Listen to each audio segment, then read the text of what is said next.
আসসালামু আলাইকুম, স্বাগতম স্টোরিফিকে। বাতাসটা ভারী, এতটাই ভারী যে সে বাতাসে নিঃশ্বাস নিতেও বুক কাঁপে। দ্য নান একটি শিহরণ জাগানো অতিপ্রাকৃত হরর ফিল্ম, যেখানে রোমানিয়ার এক নির্জন প্রাচীন মঠে ঘটে এক তরুণ নানের রহস্যময় আত্মহত্যা। ঘটনা তদন্তে ভ্যাটিকান পাঠায় পাদ্রি বার্গ আর শিক্ষানবিশ নান আইরিনকে। তারা মঠে গিয়ে অদ্ভুত ঘটনা দেখতে পায়। দেয়ালের আড়ালে ছায়া, নড়াচড়া, অদ্ভুত শব্দ আর নানের মতো দেখতে এক ভয়ঙ্কর মুখ।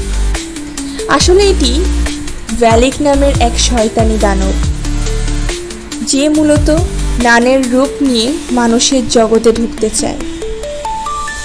অনেক বিপদের পর তারা প্রার্থনা ও পবিত্র রক্ত দিয়ে সেই ভ্যালিক নামের শয়তানকে সিল করে ফেলে। তবে শেষ দৃশ্যে বোঝা যায় খারাপ শক্তি পুরোপুরি নিঃশেষ হয়নি। তাহলে চলুন আর দেরি না করে সরাসরি চলে যাই পুরো এক্সপ্লেনেশনে।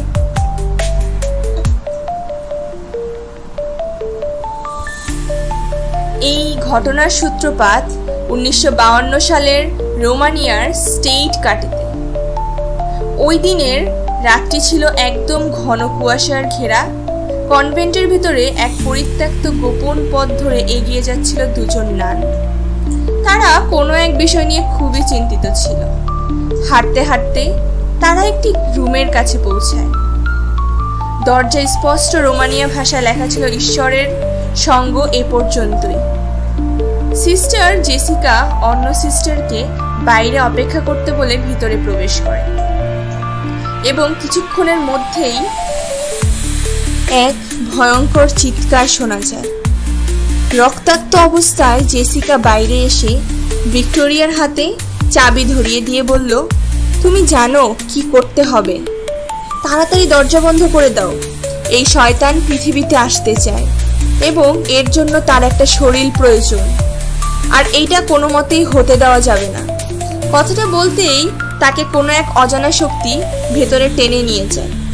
চার্চের সেই হলি ক্রসটা উল্টে যায় আর তাতে আগুন লেগে যায়। ভিক্টোরিয়া এতটাই ভয় পেয়ে গিয়েছিল যার ফলে সে গেটটা লাগাতে পারেনি। আর তার এই ভুল এবং শয়তান যাতে তার দেহে প্রবেশ করতে না পারে, তাই সে আত্মহত্যার পথ বেছে নেয় এবং দেখা যায় নানদের পোশাকে সেই শয়তানকে। সকাল হতেই এক যুবক গেটের সামনে নানের ঝুলন্ত দেহ দেখতে। গ্রামে এবং শহরে এই বিষয়ে নিন্দার ঝড় ওঠে। ভ্যাটিকানের ক্রিস্টরা এই আত্মহত্যার বিষয়ে অনেক চিন্তিত হয়ে পড়ে, কেননা নানের আত্মহত্যার ঘটনা সাধারণ মানুষকে চার্চ থেকে বিশ্বাস হারিয়ে ফেলতে পারে। উচ্চপদস্থ বিশপ, যিনি ভ্যাটিকানের গুরুত্বপূর্ণ ধর্মীয় কর্মকর্তাদের মধ্যে একজন, সে এই ঘটনা তদন্তে ফাদার বার্গকে ডেকে আনে।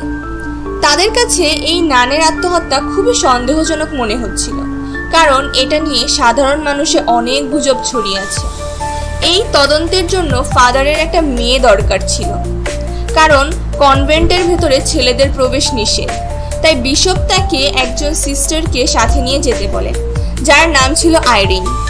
এখনই অবধি সে সন্ন্যাসী হওয়ার শপথ গ্রহণ করেনি। ফাদার বার্গ রোম থেকে চলে যায় লন্ডনে। সেখানে সিস্টার আইরিনের সাথে সেই ঘটনা নিয়ে কথা হয়। তবে তখন জানা যায় এই কনভেন্ট সম্পর্কে সে নাকি কিছুই জানে না। তবুও তাকে নিয়ে রওনা হয় রোমানিয়াতে। আজ সকাল সকাল দুঃস্বপ্ন দেখে ঘুম ভাঙে সেই ডেলিভারি বয়ের। গেট খুলতে তখন সে ফাদার বার্গকে তার সামনে দেখতে পায়। সাথে ছিল আইরিন। সুন্দরী মেয়ে দেখেই সে ফ্লার্টিং করতে থাকে। তার নাম জানা যায় ব্রিঞ্চি। তখন ফাদার বার্গ সোজা কথায় আসে এবং বলে তারা চার্চ থেকে এসেছে আর এই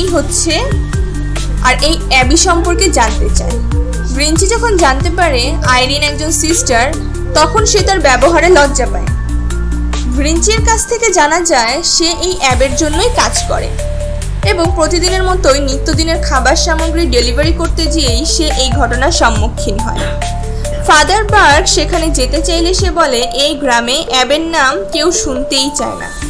তবে তাদের সেখানে কে নিয়ে যাবে? সিস্টার আইরিনের রিকোয়েস্টে ভিঞ্চি যেতে রাজি হয়। তারা রওনা হয় রোমানিয়ার সেই কনভেন্টের উদ্দেশ্যে। তাদের যাত্রা শুরু হয় রোমানিয়ার দুর্গম এক পাহাড়ি অঞ্চলে, যেখানে সূর্যের আলো খুব একটা ঢোকে না, আর পথ যেন অজানা এক রহস্যে নিয়ে যায়।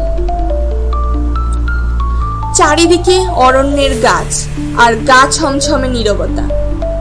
যাত্রার মুহূর্তে সঙ্গে আবহাওয়া যেন অস্থির হতে থাকে, আর এক অদ্ভুত ঠান্ডা হাওয়া বইতে থাকে। মনে করিয়ে দেয় যে এই পথ মোটেও সুস্থির নয়।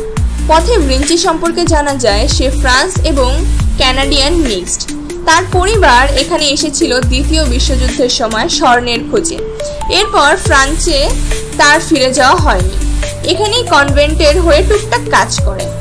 দীর্ঘ যাত্রা শেষে তারা কনভেন্টের কিছুটা দূরেই নেমে পড়ে, কেননা সেখানে কোনো পশু অবধি যেতে চায় না। চার্চ থেকে আদেশ এই জায়গাটা এখনো পবিত্র আছে কিনা তা দেখতে। তবে ভিঞ্চি জানায় এই জায়গাটা অপবিত্র, এতটাই অপবিত্র যে গ্রাম থেকে কয়েকজন মহিলা এবং অসংখ্য শিশু এই কনভেন্টের এইখান থেকে নিখোঁজ হয়েছিল, এবং এরপর থেকেই গ্রামের সবাই এই কনভেন্টের নামও শুনতে চায় না। তাছাড়াও শোনা গেছে দ্বিতীয় বিশ্বযুদ্ধের সময় এখানে বোমা নিক্ষেপের কারণে প্রায় কয়েকদিন যাবৎ এই কনভেন্টের জমি অস্বাভাবিকভাবে কাঁপছিল। তবে আমার মনে হয় এই কনভেন্টের বাহিরের ক্রসগুলোই শয়তানকে ভেতরে আটকে রেখেছে, না হয় কবেই বেরিয়ে যেত।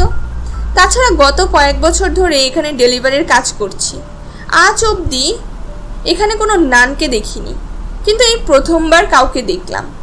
বার্গ জিজ্ঞেস করে ওই লাশ কোথায় রেখেছো তুমি? ভিঞ্চি জানায় ডেড বডিটা আইস হাউসে রেখে এসেছি। তবে সেখানে যাওয়ার পরে ভিঞ্চি কিছুটা ভয় পেয়ে যায়, কারণ এই ডেড বডিটা সে শুইয়ে রেখেছিল, এখন সে দেখছে সেটা বসে আছে। এরই সাথে মনে হলো পাশ দিয়ে কেউ হেঁটে গেল। বার্গ তা খেয়াল করলেও তা পাত্তা দেয় না। ভিক্টোরিয়ার ডেড বডি থেকে তার একটি চাবি পায়, সেটা রেখে তাকে কবরস্থ করে ফেলে। নজর যায় কবরের পাশে বেল লাগানো। জানা যায় এই প্রথা দ্বিতীয় বিশ্বযুদ্ধের পরেই শুরু, কেননা গণকবর দেওয়ার ফলে মাঝে মধ্যে ভুলবশত জীবিতদেরও কবর দেওয়া হতো। তাই লাশের সাথে বেলটা বেঁধে কবর দেওয়া হতো, যাতে কেউ জীবিত থাকলে যাতে বেল বাজাতে পারে।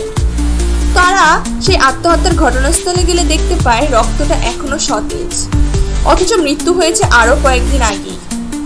কনভেন্টের ভিতরে প্রবেশ করলে আইরিন এক কালো পোশাক পরা মহিলাকে দেখতে পায়। সে রাগী স্বরে বলে ওঠে, তোমরা কেন এসেছো এখানে?